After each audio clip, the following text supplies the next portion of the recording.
Hey, what's up guys, this is DarkArmedDuelist, and today I'm doing a Red Eyes Black Dragon deck profile, but not just any Red Eyes Black Dragon, but a Red Eyes Warrior deck profile, which I'm really excited for because this deck is a super interesting deck that actually revolves around summoning Red Eyes / Dragon, and even using some of the cards from Toon Chaos to even get out some more powerful monsters like your Immortal Phoenix Guilford to back up your Red Eyes / Dragon. This deck is a very throwback deck to Joey because it's kind of like Warriors along with Red Eyes, which is super cool, and we're playing even some retrains of his ace monsters. So without further ado guys, don't forget to like, comment, subscribe, hit the bell on there so you can become part of the notification squad, and definitely tell us what you think of this video down in the comments down below, and check out the Patreon down in the description below because we have some awesome rewards for you guys, like getting your name in the description for every single video, getting a signed card sent in the mail, or even getting a request a deck profile just like this one, alongside test hands every single month that you are a patron. So without further ado guys, let's get straight on into this.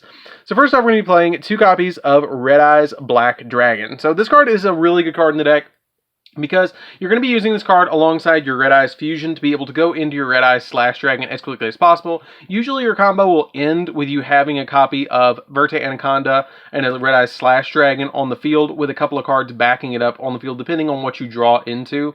But usually you have to use at least 1 Red Eyes during your turn to go into / Dragon, which is really nice to be able to have 2 copies of it so you can use Flare Metal's effect to be able to go and revive 1 Red Eyes from the graveyard and end up with like 2 to 3 Flare Metals on your side of the field alongside the / Dragon. We then play a single copy of Red Eyes Black Flare Dragon. This card's really good in here. It is a Gemini monster, so it kind of plays in to some of the Gemini card effects that we have in the deck as well. And basically, if this card performs damage calculation at the end of the battle phase, your opponent takes 2,400 points of damage, which is really good. I like that ability to be able to just inflict that additional 2,400, and it counts as Red Eyes as well, which is kind of nice because it's a Red Eyes level 7 monster, so it kind of plays into the archetype.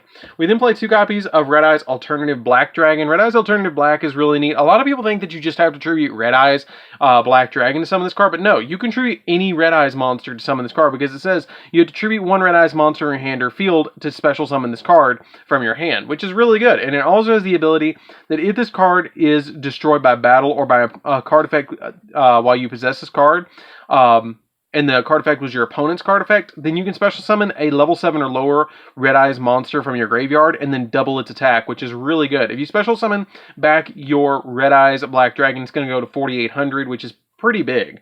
We then play a single copy of Red Eyes Darkness Metal. Darkness Metal is really good in here too because it can revive all of your dragon monsters back on your side of the field. And it has been errated where it only is once per turn now, so you have to keep that in mind. We then play 2 copies of Gearfried, the Red Eyes Iron Knight. This card's really good in the deck too because it has the ability that once per turn, if either player equips a card to this card, then you can destroy the equipped card and just destroy a spell or trap your opponent controls. And then once per turn, you can send the equipped card you control to the graveyard and then target a level 7 or lower Red Eyes monster in your graveyard and special summon it. So it also works as revival as well. So this card's really good as a 2-of in here, just to be able to get you the additional plays out of your copies of your Red Eyes Fusion to go into / Dragon. We then play 3 copies of Black Metal Dragon. Black Metal Dragon is really good in here too, because if this card is sent from the field to the graveyard, you get to search a Red Eyes card from your deck to your hand, which is really good as well, like Red Eyes Fusion, Fang and Chain, Spirit, Insight. You can usually, what I usually search is Insight if I send this to the graveyard if I haven't already used Insight that turn, because it's going to help me get more value out of my plays, because I'm going to get a Red Eyes in the graveyard, and I'm also going to get a search from the deck as well, so it helps out quite a lot. We then play for the Warriors. Besides Gearfried, we're playing a single copy of Immortal Phoenix Guilford, or Gearfried. This card is really good in here because what this card does is you banish an equip spell from your field or graveyard to special summon this card. It does come out at 3k, and when it battles, you can equip a monster on the field to it. And it also has the ability that if a card or effect is activated, you can send a equip card you control to the graveyard, and then you destroy the card that was activated. So it's pretty much a sitting negate, and it goes up by 500 if it does have something equipped to it automatically by this effect, which is really good to go to 3,500. Now, usually you're summoning this or searching it with Isolde. You do need to play it at least at 1 because this is the card that I usually search off of Isolde's effect, along with being able to special summon a level 1 Renauld from the deck. So it's really good to play this card as a 1-of. It's one of the 2 boss monsters that you usually want to add every single game to your hand.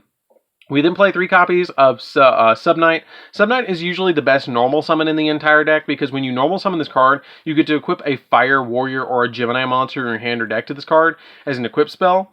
And that's pretty much the only thing that you're going to be using this card for. If its owner's control is destroyed by opponent's card while equipped with a Gemini monster, you can special summon as many of those Gemini monsters as possible as effect monsters that gain their effects. That's the only thing that really ties into the Black Flare, is you can equip it there to him.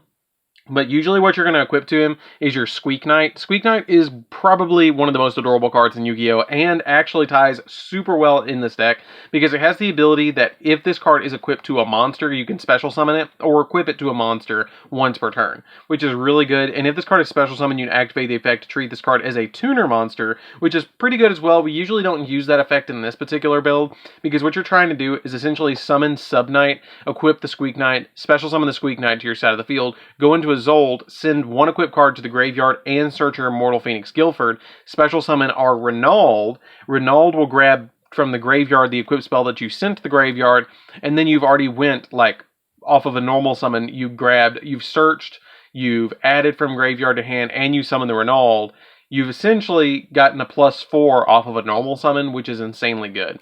Renauld you have to play as a 1-of in this particular build. I wanted to make this as budget as possible, so I just play Renauld at 1, and it has the ability that if you control a Fire Warrior monster, you can special summon this card from your hand, and if it's summoned this way, it's treated as a tuner. Again, not that big of a deal, but the really good effect of this is you can only use the effect of it once per turn. But the really good effect of this card is if this card is special summoned, you can target a Fire Warrior or an equipped spell that's banished during your graveyard and add it to your hand. That's the effect that you want to use, and it works really well with our Bamboo engine that we play in this deck as well to get some draw power. So that's it for the monsters, guys. Let's get into the spells. So for the spells, we're going to be playing a Reinforcements of the Army, because you want to get to Sub-Knight as quickly as possible. Sub-Knight is what you're going to summon the majority of the time anyways, off of your normal summon, so that's what you search with it. One copy of 1-for-1, you can summon Renauld off of this card, or you can summon out your copy of your Black Metal Dragon. It gets something out of your hand, and it searches and thins the deck a little bit, which is super nice and gets you a material to go for a Zold. Monster Reborn, because this deck does need a little bit of help with revival spells. Alongside with the Gearfried, this card can bring back anything, which is really nice. 2 copies of Red Eyes Fusion. I wouldn't be surprised if this card gets limited on the next list, unfortunately, because of Dragoons. And if it does, you can always just take out one of these and throw in a copy of Dark Magician, and then throw Dragoons in the extra deck, and you're totally fine, and you can just go with the deck. We play 3 copies of Red Eyes Insight. Red Eyes Insight is you send a Red Eyes from your hand or deck to the graveyard, and then you get to add a spell or trap that, except Red Eyes Insight, that is a Red Eyes card from your deck to your hand, which is really nice, because you can add anything from Red Eyes Fusion all the way down to any of the traps that we play in the deck, which is super nice. We play a single copy of not Cursed Bamboo Sword, but Divine Phoenix Blade. We play a single copy of Divine Phoenix Blade because this card recurs itself, and it basically is like free negates. If you banish 2 warriors from your graveyard, you get to add it back from your graveyard to your hand, which is super nice to be able to do, especially if you're using Nightmare Unicorn and you have a copy of your Immortal Phoenix Guilford on your side of the field, or Gearfried on your side of the field, because you can activate the effect, ditch this to the graveyard, and then banish 2 warriors, add it back to hand, and equip it to your copy of the Immortal Phoenix Guilford, and it has its negation, and it goes up to 33, and then when it battles, it equips a monster on your opponent's side of the field to it, and then it goes up to 38, and then you get to attack again, because it didn't go through, and you have a negate on board. So you have a negate, and you bounced, and it's just insane. We then play 3 copies of Cursed Bamboo Sword, because I wanted a draw power engine in this deck, and this is the way to actually play to get draw power. What you do is with this card is you send it to the graveyard off your copy of Isolde, and then it lets you add a Bamboo Sword from your deck to your hand, which is going to be copies of your Golden Bamboo Sword. Your Golden Bamboo Sword is going to be what you're always going to search off of the Cursed Bamboo Sword, and when you summon Renauld off of sending the Cursed Bamboo, you're going to get to add the Cursed Bamboo from deck to hand, or from graveyard back to hand, which then you can activate it and equip it to the Renauld or your copy of Urta Anaconda that you're immediately going to link into, and get basically a draw 2 off of that effect, which is really good, because then you've searched, summoned, and you get to draw 2, so you go essentially +6 with this particular engine that's in the deck, which is really good. We then play 3 copies of the Claw of Hermos. The Claw of Hermos is something that I thought would be kind of weird to play in the deck, but I really am excited to actually be able to play it, because again, it's a Joey-themed deck. I wanted to build it very Joey-like, and so I threw in the Claw of Hermos. because it can summon 2 of our really powerful fusion monsters that we have in the extra deck really easily that work with all the warriors and all the dragons. So you have a really good card to be able to drop on your opponent, and it's really easy to make this card live. Or you can always discard it for other card effects. It just depends on what you need it for. I like 3 of it. You could probably get away with 2 of it, but I like 3. So that's it for the spells, guys. Let's get into the traps. All the traps are searchable by Red Eye's Insight, and they are Red Eye's Spirit, Return of the Red Eyes, and 2 copies of the Red Eyes Fang and Chain. Fang and Chain is really good because if you activate this card, you can equip it to a Red Eyes monster, and that Red Eyes can attack twice. You can send Fang and Chain to the graveyard and equip an opponent's monster to your monster, making your monster have the same attack as the equipped monster. It has the same attack and defense as that monster. So if I equip a Blue Eyes to a Red Eyes, the Red Eyes goes to 3,000, 2,500. Which is kind of weird, but I understand why they did it. The other effect is with Return of the Red Eyes and Red Eye's Spirit. They're both revival traps. They work kind of like Call of the Haunted. This revives any Red Eyes monster. This revives only normal Red Eyes monsters as long as you have a Red Eyes on your side of the field. And if it's sent to the graveyard by your opponent's card effect, you can target 1 Red Eyes monster in your graveyard and special summon it. And you can only activate each effect of it once per turn. So if I activate this and my opponent's blind MSTing me, I can revive something and then they pop it and I revive something again, which is super nice. So that's it for the main deck, guys. Let's get into the extra deck. So for the extra deck, we're going to be playing 2 copies of Red Eyes Slash Dragon. Red Eyes Slash Dragon is a really neat card in this deck because every time it battles, you get to equip a warrior monster from your graveyard to this card and making it go up by 200 attack. It also has the ability that if a card is activated that targets a card on your side of the field, you can send one equipped card that's equipped to this card to the graveyard and negate the effect, which is, again, really good. It also has the ability that if this card is destroyed by battle or by card effect, you can special summon as many cards from the graveyard as possible that were equipped to this card. So if I have 3 equipped monsters, I can bring all 3 of them back to my side of the field. So it replaces itself too. It's arguably the best Red Eyes fusion monster out of Meteor Black and out of the Black Skull Dragon. But I really like Black Skull Dragon as all of them is my favorite, even though it's probably the worst because it just does burn damage. But I really like this one. We played a single copy of Red Eyes Black Dragon Sword. Red Eyes Black Dragon Sword is one of the 2 fusions that we actually make with Claw of Hermos. When it's equipped to a monster, it goes up by 1,000, and it also makes them go up by 500 for each dragon monster in the graveyard. Or you can just summon it and leave it on the field as a level 7 body that's a 2,400 2,000 defense, and it can attack, so that's really cool that it can be treated, or just be treated as a regular monster, which is really good if it's the only monster on your field, because it's mandatory if this card is special summoned, you target 1 other face-up monster and equip it to that monster, so it is kind of mandatory to do that. We then play a single copy of the Claw of Hermos, or not Claw of Hermos, but Rocket Hermos Cannon.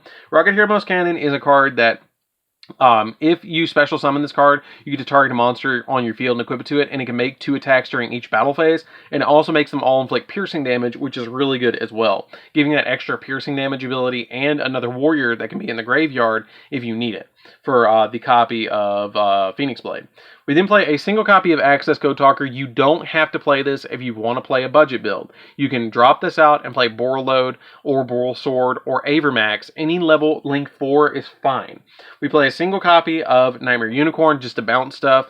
2 copies of Isolde. 2 copies of Isolde is pretty necessary because the Isoldes are the combo pieces of the deck, because you're going to use the Isolde to immediately go into your copies of Renauld, and it's the combo centerpiece of this deck. We then play a single copy of Furious Flame Swordsman. Yes, we are playing Flame Swordsman. We're playing Flame Swordsman, Claw of Hermos, Red Eyes Black Dragon, and Gearfried the Iron Knight all in one deck, and it works. We are playing the Joey theme. You got to give me a like for that one. I really worked hard on this one. This card lets all your warrior monsters gain 500 if it's destroyed by battle or by card effect. Then you get to target a non-link warrior monster in your graveyard and special summon it to your side of the field, but banish it when it leaves the field. We're then playing a single copy of Union Carrier because we worked with a lot of equip cards, and this card can equip a monster to another monster from the deck, like a copy of Black Metal Dragon, and make it go up by 1,000, which is super nice. Verte Anaconda, just to search the copy of, or to use the effect of Red Eyes Fusion from deck, which is super nice. Linkuriboh, because if you normal summon out Black Metal Dragon, you can send it to Graveyard and then summon Linkuriboh on your side of the field to go in for your plays. And then we play 3 Flare Metals. So basically, I like 3 Flare Metals in just about every Red Eyes deck because I see potential with Flare Metal that I can drop 3 at any time. It's not that hard to actually get 3 out on the field, especially when you're using Red Eyes Slash Dragon, which is a level 7 monster. And it's a Red Eyes monster that you can get back, which is nice. Something to keep in mind about this is you have options here. If when Dragoons comes out, you can drop a single Flare Metal, put Dragoons in here, and then if Red Eyes Fusion goes to 1, you can drop a Red Eyes Fusion or an Insight and put Dark Magician in the deck as well to make the deck a little bit more consistent. I thought about putting more Infernoble Knights in the deck, but I haven't really played around with it that much. I feel like this deck works. Sometimes when you build a deck, it's like, okay, this is just right, and it works, and you don't need extra support. So definitely try the deck out. Let me know what you think. It's a really fun deck to play around with, and it is super Joey themed. If you're a big fan of Joey Wheeler, you're getting Flame Swordsman, Claw of Heremos, Red Eyes Black Dragon, Gearfred, you're getting Kunai with Chain in the form of your Fang and Chain. I mean, you're getting like the works for Joey Wheeler. This is super nostalgic, and you guys should definitely try this deck out. So anyways, guys, oh, and you're getting Black Metal Dragon with your Red Eyes Flare Metal. So you get that too. So anyways, guys, this is DarkArmedDuelist. Don't forget to like, comment, subscribe. Definitely tell me what you think of this deck down in the comments down below. It's a really fun deck to play around with, and it's super easy to play with. I'm going to try and do some test hands of this soon, so keep on the lookout for that. And I'll see you guys in the next video. See you later, guys.